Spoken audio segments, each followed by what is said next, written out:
podcast day. It's podcast day. Hey friends, Marce here. I am so happy to be sitting down in front of this camera to share with you some of the things I've been up to. So welcome to the Hey BrownBerry podcast. We are several episodes in already this year. I'm really happy that I've had so many things to talk about and so many people to connect with that it's made for some really good podcast episodes and vlogs, and I have a lot of gratitude for that. I don't usually have to work too hard to find things to talk about anyway, but my time in the Fibre community in the last several months has just been really full and really rich. So as usual, I just thought of some things that I wanted to show you, and that's about as organized as it gets around here. So welcome in. I hope that you enjoy what I have to share with you. I'm going to start with a bit of maybe life stuff. I recently put up a vlog about our mango harvest, and if you haven't seen that yet, feel free to check it out. It's just a few minutes showing my husband and I taking some of the mangoes that did not fall victim to what we call the squirrel tax. We live out in a rural area, and we're so accustomed to sharing our harvest with the animals who were here before us. And this time we had a mango tree in our backyard that was just, I mean, what a bounty. It was full. So we got more than our share, and we were able to give some to friends and family members as well. I posted that video and talked a little bit about a couple other fruits we have in our yard. And just the other day, I got more messages from people talking about our pineapples. Most of what I want to share with you is kind of surrounding me here, so you'll see me reaching for it every now and then. Here is our most recent pineapple harvested from the backyard. I'm actually looking out at our backyard now, and that's where this came from. It's little. You can see compared to the size of my hand, it's not very big, but I tell you what, it is going to be jam-packed with sweetness. We don't use any kind of pesticides or herbicides for the plants that we grow. And since my nieces and nephews were visiting this weekend, my oldest niece, Genesis, had the pleasure of going out to pick this little beauty. I have to hold it carefully because some of you might know pineapples are very spiny on their top. These florets tend to be very prickly, and they're not super soft on the outside either. But this one was able to ripen right on the plant, which is the best way to get them because then they're at their sweetest. And I had just peeked outside and saw that this one had leaned over, which is a sign that it's grown as much as it's gonna grow, and it's yellow, so it's ready to pick. So many people messaged me and told me that they didn't know that's how pineapples grew. I'll insert a little video here, and you can see Genesis and I going out to grab this baby. Okay, if I move these out of the way, then you just grab him. Don't grab the top, grab the yellow part. And then you're gonna just bend it so that it pops off that top. You have to almost like tilt it so that it pops off. Yeah, or you can tilt it up. Oh, good job, strong girl. You did it! Let me see. Yeah, nice work. We'll cut that up for you later. I know, they're spiny to protect the fruits. It was a lot of fun having my nieces and nephews here. They visited from Orlando, which is about 2.5 hours north of where I live in South Florida. And it's becoming kind of a summer tradition to have them here.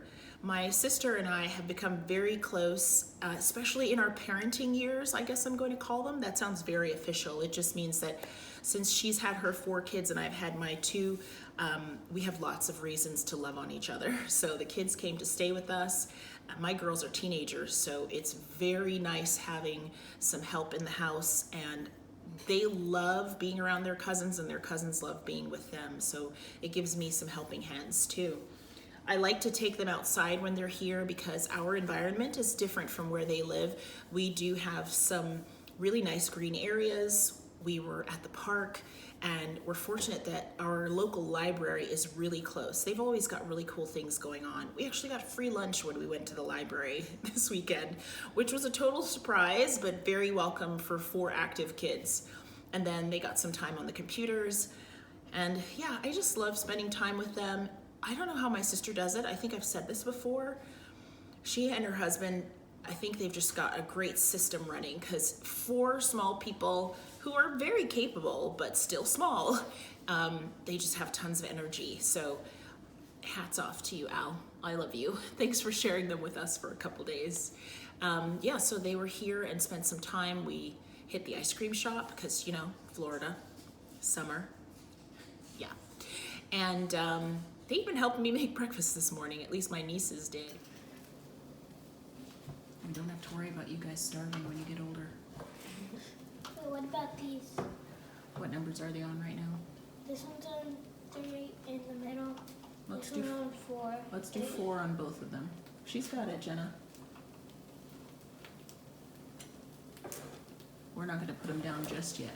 Not just yet, honey. Everybody enjoyed that. So good times, lots of wonderful things happening here.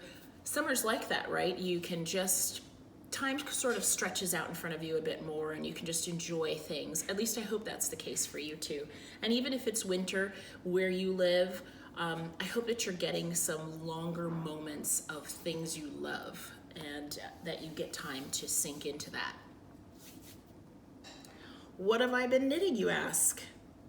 You did ask that, right? I shared recently that I'm going to be doing a sweater series, and I won't be talking about that particular sweater today, but I do have some sweater stuff to share with you. One of the things that has been new to me in my knitting journey this year is I've become a beta knitter for the Fibre company. And I kind of think it was a stroke of luck and just the wonder of social media that got me down this path. The Fibre company is a brand run by Daphne, and I'll link their website down below so that you can read their story. When I talk about soulful stash, yarn with meaning, fiber with a story, I think the Fibre company falls into that category for sure. Being a beta knitter means that I get advanced copies of some of the patterns they plan to release within several months, as well as yarn support to knit a pattern of my choice with a group of other beta knitters. It is an amazing community. It is something I feel so fortunate to be able to do because their yarns, quite honestly, are pretty lush, and it's another way for me to knit patterns that I might not have come across because we have so many choices. A recent finish that I'll share pretty quickly because, you know, I don't want to steal the spotlight from the release, but this sweater will be coming out this fall, and I won't say too much about it just yet. There will be lots of information and beautiful pictures from others who've knit it, but this sweater, I have to tell you, is one of my favorite knits so far. I've made it in a yarn called, oh, I have to think of the yarn name. Give me 1 second. Thank goodness for Ravelry and for past Marce, who keeps good notes. This is the Fibre company yarn called Cumbria. And as I said, this has been one of my favorite projects to knit. It's actually for my daughter, Mazan. She loves sweaters of this style, long sleeve, some positive ease, and it's lovely against the skin. The yarn is 60% merino, 30% masham, and 10% mohair. And as I said, I don't want to steal any thunder from the release, so there'll be more details when I post pictures of Mazan wearing her new sweater, and I am going to make myself one for sure. It fits beautifully.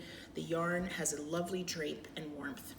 So I'm thankful for that. That's been a really nice project. I actually knit through 2 graduation ceremonies earlier this summer, thanks to that sweater. Makes the waiting time a lot easier. My other finished knit actually dried and blocked last night, and I'm wearing it. This is Everglade. Everglade is a lace patterned hat by my favorite hat designer, Wormhead. And every time I tuck into one of these patterns, I remember why I love knitting hats, why I love Wormhead, why I love wearing hats. I think there's such an excellent way to almost sample a yarn. This is Echoview Fiber Mill Ranger DK. It's a merino yarn with a little bit of rambouillet in it, and it's a deep sort of burnt orange color. I love the color from within the skein. So to really enjoy the feel of the yarn on my needles was quite a bonus. It's something that I hadn't really, I hadn't heard of it before. I knew of Echoview fiber mill. You would have seen in my recent vlog that I got the chance to visit the mill, and I hadn't sampled any of their yarns before. So a hat was kind of a very portable, very easy, small scale project to try out this new yarn. And I love this. It actually started as just this 2x2 ribbing is not part of the pattern. It's a modification that I made somewhat inadvertently. I was so anxious to cast on with this yarn and try it out that I decided just to cast on a good number of stitches. You know, I've knit a lot of hats, so I know kind of what brim circumference I wanted. Well, I knew what I wanted, so I cast on the 2x2 rib, just knowing that it would be easy for me to go to Woolly's list of patterns and find a hat body and crown that I liked. And I did. Everglade is it. I cannot recommend this pattern enough. It's a lace repeat that you really get the rhythm of it after a time. And if you've done any of this kind of knitting, the best part is when you feel like you can just look down at your needles, you know what's coming next. And even in some cases, if you've missed a stitch or you haven't quite done the pattern properly, you just know right away. And that's what this pattern was. I was knitting on it during my visit to North Carolina and then finished it up when we returned home. I'm going to insert a little clip here to show you how I blocked it.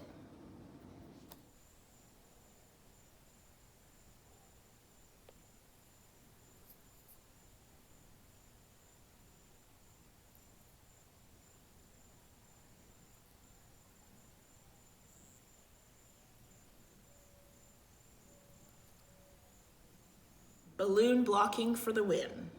Absolutely love that method. It completely opened up the lace stitches and it gave this beautiful slouch to the hat, which I kind of added to that by doing an extra lace repeat because I wanted to keep the brim circumference of the smallest size in the pattern, but the slouch effect of having some extra lace in the hat. So those two things combined made it exactly the fit that I wanted. The ShopLouleigh and Merino mix is so nice against the skin. There are no guard hairs, there's no prickle to it. It's warm, but you know, I'm inside my air-conditioned home and I'm quite comfortable in this hat. It has enough coverage that I can wear it over my ears or slouch further back and feel quite comfortable in it. So check out Everglade. I actually knit this as part of our WoollyDozen 2019. That's a make-along that I run in the Woolly Wormhead group, and there's a group of us who aim to knit 12 Woolly Wormhead patterns by the end of this year. There's an amazing array of hats in there. It's just really good eye candy. So even if you're not knitting hats right now, but you're looking for some inspiration, I highly recommend you check it out. I'm double dipping in my own knit-alongs because this is also part of the MakingHeadspaceHats make-along. That's being run in my group, the Hey BrownBerry and Friends podcast group on Ravelry. The MakingHeadspaceHats make-along is really just about the ease that comes with small projects and how we can do that knitting or crochet very mindfully. Hats are great gifts. They're great for charity. And they're great for us too. It's just a little bit of self-love knitting when we need it. So take some headspace and make yourself a hat. And if you do, come talk to us about it in the Hey BrownBerry group.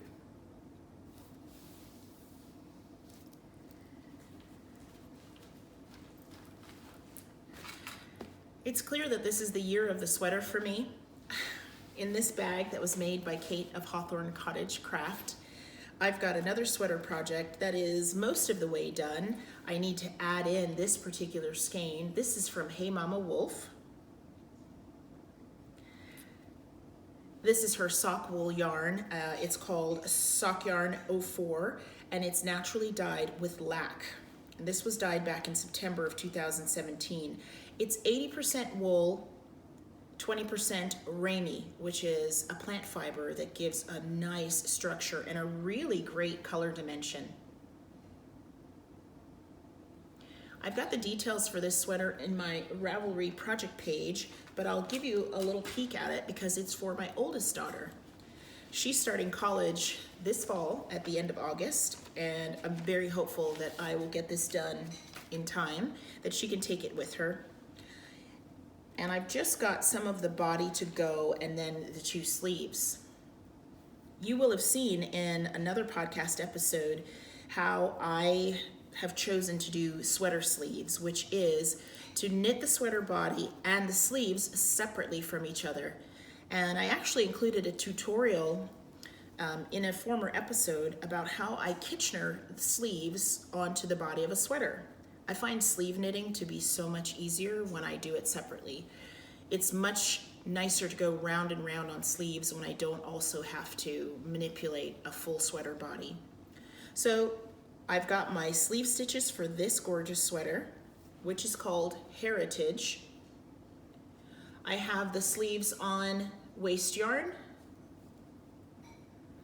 and I've got a good portion of the body knit. Adachi is so kind and so knit worthy. She's let me try this on her a couple times already. This sweater has some great details, including this beautiful ribbed panel along the side seams. And you have that on both sides, and eventually the edges of those seams will meet at the middle of the sweater. It looks beautiful on the model in the pattern by Alina Schneider, and I think that once I get some more of this yarn added to the body, I save some for the sleeves because we're repeating this color blocking, and then I add in the lac, which picks up on this color within the sweater.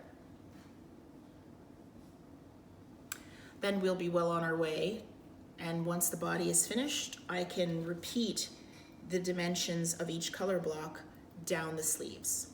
That's the plan. So I continue to work on this. I'm not sure if I'm going to take it with me or not on a trip that we have coming up, and I'll share a little bit about that with you. Not much to say yet, but hopefully a lot to share once we've taken that trip. Our family is doing a road trip out to the west coast of the United States. Our family is doing a road trip out to the west coast of the United States. Our plan is to travel out west and head up the California coast, visit Washington State, visit Oregon, and perhaps even cross over into Canada and visit Vancouver, British Columbia. It will be 3 weeks worth of traveling, and the 4 of us are pretty good travelers, but I think this may be our longest domestic trip to date. It's a great time before my younger daughter starts her senior year and my oldest daughter starts her freshman year of college. And like I said, we're really good travelers. We're really looking forward to some national park visits, some hiking, some coastal highway rides, and of course, lots of making time. My current plan for that trip, as you might expect with a trip that is that long, I'm thinking about what projects I'm going to have with me at the times that I'll mostly be in the car. My intent is to mix it up a little this time. I think about what is portable, what is practical, and of course what will be interesting and exciting to make while we're on that journey.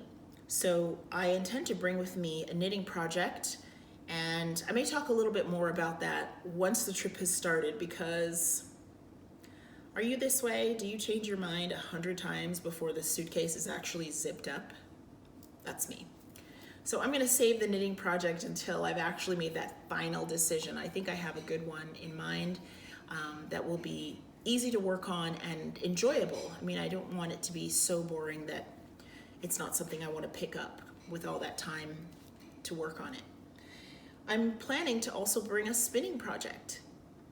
You might have seen in the intro and in a recent vlog that I have a new spinning wheel. Her name is Lulu. She's my Luette S10, and I only have a few days with her since I got her until we leave for this vacation. But I'm so grateful because I've already had a couple of good hours spinning on her, and I'm actually hoping that I'll have a good amount of 2-ply yarn coming off of Lulu to take the trip with us. my wish is to spin enough to knit a pair of socks. They might be shorties, let's be honest, but it would just be so cool to work with my hand spun while we're on that trip. I will also be bringing my very classy spindle. I have quite a few beautiful fiber braids that squish down really easily into luggage. So I want to bring a fiber braid with me and do as much spindle spinning as I can. I will probably actually bring a spindle for spinning my singles and then my larger spindle for plying those singles. I've done it before while on the road and it's worked out really well, so I think it's such an easy thing to carry around that I can't resist bringing it with me. The project you saw me spinning on at the beginning of the podcast is using these spin cycle fibers. I just have a bag of them collected here. And I'll insert a really cool picture that I took earlier this morning when I realized that what I had on my bobbin on Lulu was almost a perfect match for our welcome mat at the front door of my house. Crazy. How does that even happen? I think the colors we love will always come to us somehow. And I was even more excited about picking through this beautifully gifted fiber and finding more of those color combinations to add in to this particular spin. I am on Team Rookies for the Tour de Fleece, which is going on right now, this month, which is July. And my only goal for the Tour de Fleece, which is about 3 weeks worth of a spin along, I'll call it, following with the Tour de France, my goal was to spin every day. And I'm a rookie to the Tour de Fleece because I've really only started wheel spinning in the last few days. And I've been spindle spinning now for a couple of years and just practicing to get better. So I thought the rookie team was the right place for me. What a supportive group. Lots of good tips and info, lots of encouragement.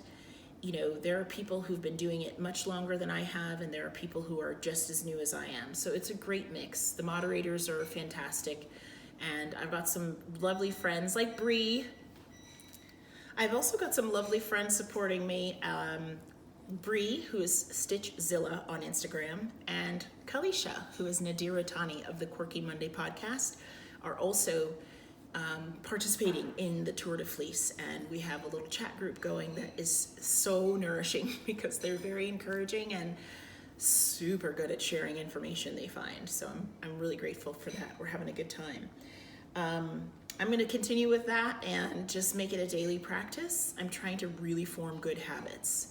If you spin, actually if you do any handcraft, you probably know that there's times when you really get into it and you have the time to work on it, you can almost do it to your own detriment, and you might work so long on something, or spin longer than you should, or knit longer than you should, and pretty soon the body will remind you that it really isn't meant to just be sedentary for long periods of time. So I want to form good habits, get up often, take breaks, be kind to my hands. And I think because the spinning wheel is so new, I'm fighting that line between the novelty of it and wanting to do it all the time, and also not wanting to form bad habits and wanting to be kind to my body. So I'll try to remember that and not lose my momentum. One of the other things I'm considering taking with me on this trip is this gorgeous sock blanket. Also an Echoview fiber mill yarn that has been machine knit into sock blank, and it's an 85-15 Merino 10-cell blend. Maria kindly gifted this to me when I was visiting with her. Thank you, sweetheart. And I was able to dye it with some lichen that I collected on our hike. Just give you a closer view of it. And it came out this gorgeous buttery golden yellow. It almost has a peach undertone. So much of the lichen in the forest where we hiked and on Maria's land was very different from what we have here. I did see some similar, what looked to be some similar species, but it was just such a treat to see different colors, different shapes. You guys should check out the hashtag #LichenFancier. I believe that may have been started by Marina Skewa or a friend of hers, but I'll put it on the screen so you can go on Instagram and check out that hashtag. There you will see some stunning varieties of lichen, and it is a pretty generous plant dye. It just took some boiling. I didn't add anything. I didn't really have to do much other than give it some time and some heat. And it was nice to collect the lichen in North Carolina while we were hiking and while I was going around Maria's yard, and then cook it up in her kitchen and dye this sock blank in her kitchen. And now on this next trip, I'm going to bring it with me so that I can make potentially the start of a shawl, maybe a hat, maybe a pair of socks with some contrasting heels and toes. I'm kind of itching to cast on another pair of Pebbles and Pathways socks with a slightly different design element. So I've got about 100 grams here, and it will become something while I'm traveling for sure. A couple of works in progress on the knitting front. Actually, I shared the one with you already, and I'm just going to share one more. This one is another Fibre Company beta knit, and this time it's a colorwork hat. Let's see if I have the pattern handy. I don't. This one is called Tenterhill. It's coming out later this year, and I just wanted to share this with you because I'm in love with this yarn as well. This yarn is called Lore, and I'm using the colorways Gentle and Passionate. I mean, the metaphor of combining those two colors together in tones that I love in a hat project, I'm sort of beside myself with this work in progress. Let's just a sneak peek at the start. I'm not the world's fastest colorwork knitter, and that's okay. I'm good with that. It's not a complaint. I need to take my time because I often will miscount. I do colorwork knitting in a very, very deliberate way. I do my colors, 3, 2, 1, 2, 3, 2, 1, 2. And for now, I'm actually knitting this hat, carrying both yarns in my right hand and flicking each color as it comes up in the pattern. That's not the fastest way that I could do it, but it is the way that gives me the kind of gauge that I'd like and less puckering. So I'm sticking with it because I have plenty of time. I'm really enjoying it. Lore is, I'll put the information here about the fiber content, but it is a much more toothy yarn. It does have a bit of a halo on it, but for color work, I find it exceptional. I mean, the stitches want to be together. They fill in any spaces and they just make this beautiful flat fabric. So I'm enjoying the knit very much. Hats, as I said, are so portable that it's easy to pick it up, refer to the chart, and then put it down. Oh, here I actually have the tag. That's lucky. So Lore, which is a Fibre Company yarn, and it's 100% Kent lamb's wool, sourced and produced in England. And I got 100 grams skein of each, and I'm just really loving it so far. It comes from the Romney sheep breed. It's a woolen spun DK weight yarn that blooms into a beautiful knitted fabric, and I can already tell that that's exactly what's going to happen with this. Soulful stash. I'm housing this in a bag that I made recently. This batik style fabric is actually something that I wore as a head wrap when I was in college, and I'm really pretty happy about being able to repurpose it as a knitting project bag. I added to it a couple of buttons so that when the bag is more full, I can loop this little catch up on the higher button. It's hard to mimic when the bag is empty, but you get the idea. Or I can fold over and loop on this larger button when it's got a smaller project or less yarn in there. On the bottom is some gorgeous Scottish tweed that I picked up from Beyond Measure, who is Beyond Measure UK, I believe. I'll make sure the shop is linked, but this was in a bundle of beautiful tweed fabrics, and I was really happy to be able to use it as a base. I like having a darker, more sturdy base on my project bags. I do tend to sit them on the ground or on the carpet next to me, so this worked out really well as an addition to the bag. I just put a little bit of leather on here that I got on a trip to Asheville, and a key ring that's really good for holding progress keepers.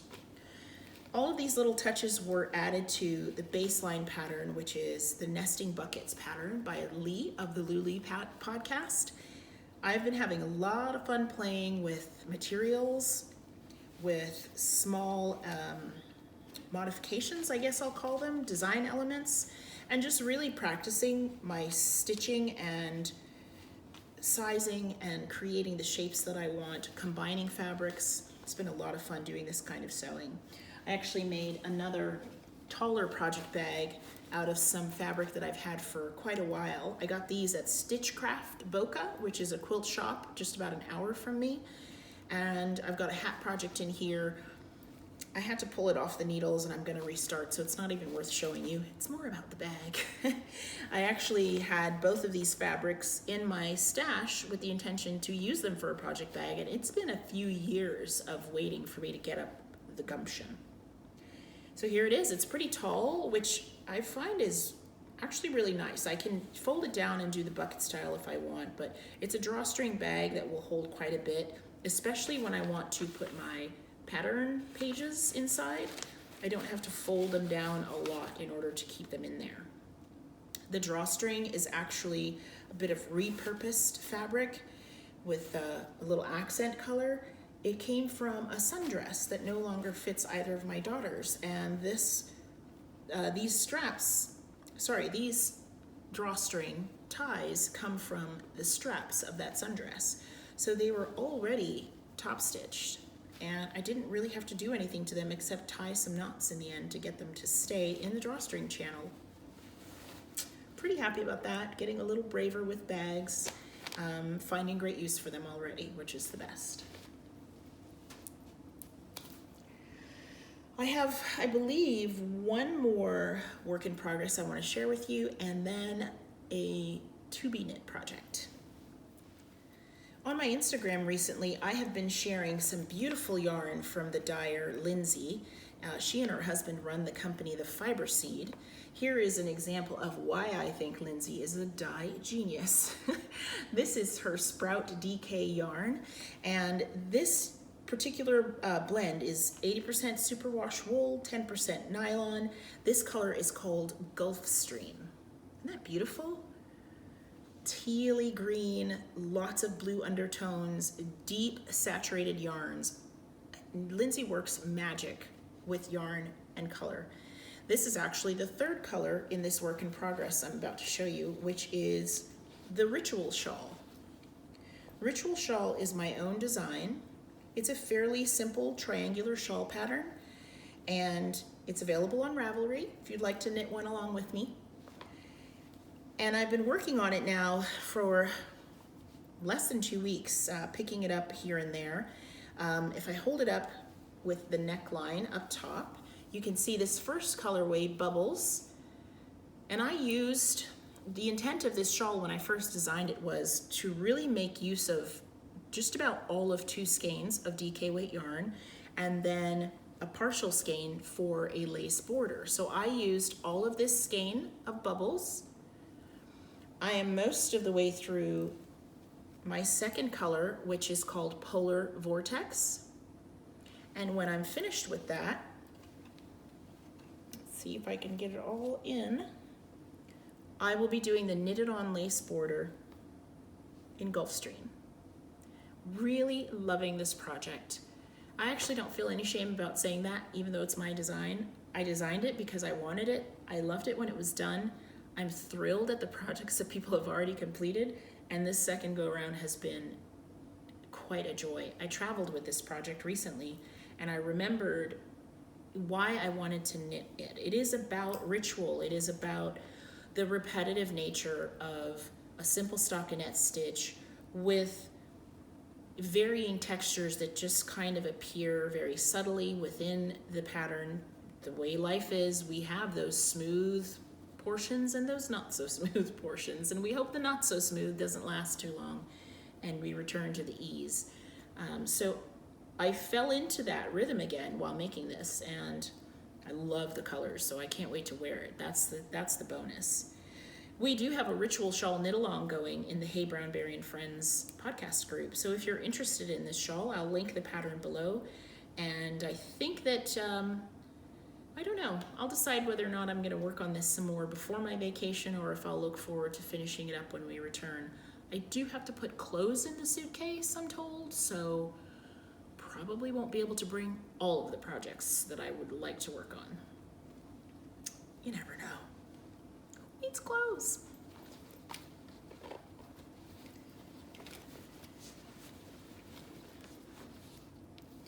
I'm going to wrap up today talking about a needle adjacent project. My needle adjacent projects are those that haven't quite been cast on yet, but they're brewing around in my brain, and I have most of what I need to get started. I borrowed that phrase, needle adjacent, from Chanel, who is Piper Nell on Instagram. I just think it's so appropriate. While I was at Woolin, which is the Dublin Festival of Yarn, I picked up, shocker, some Fibre Company yarn.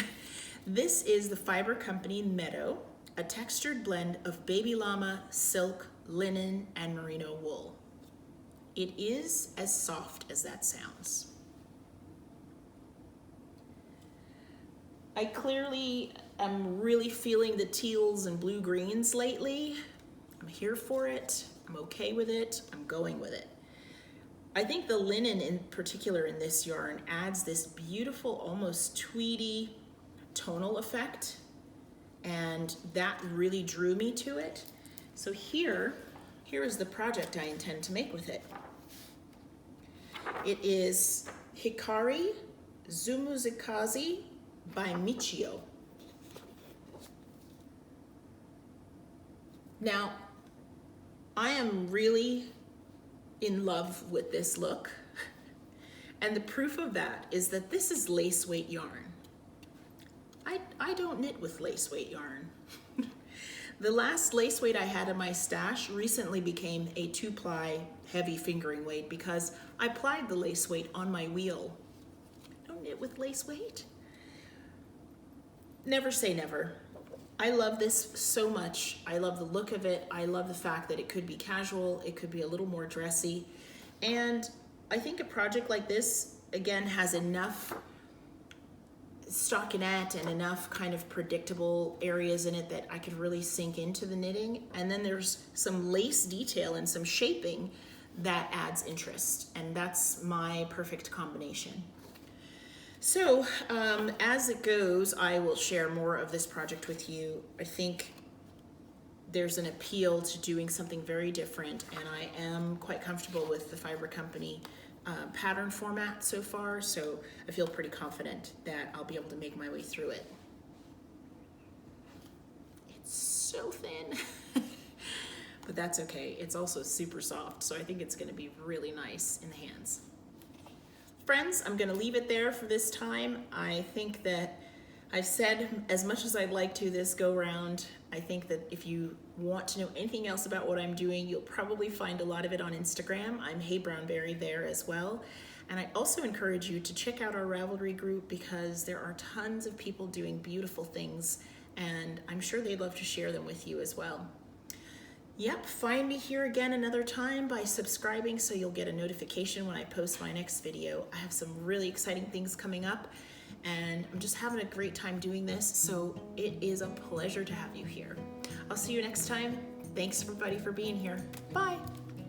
This is a good angle for the podcast. I feel like my chair should be facing the camera a little bit more so I can show things.